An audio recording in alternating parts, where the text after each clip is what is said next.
And that's the time to prepare the weapon for the long distance target. Palawan tribe, they don't use bow and arrow, but they have a blowgun or subukan in their dialect. So, ma'am sir, so let's watch them how to use this blowgun. Yes, and the target. What's the drawing over? That's the target.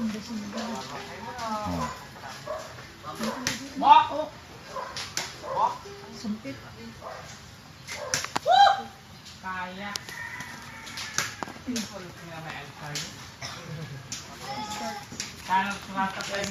the bigger animal, especially a wild pig or wild boar, so they put deadly poison for the bigger animal. And this plant is called dita. Main ingredients in making deadly poison.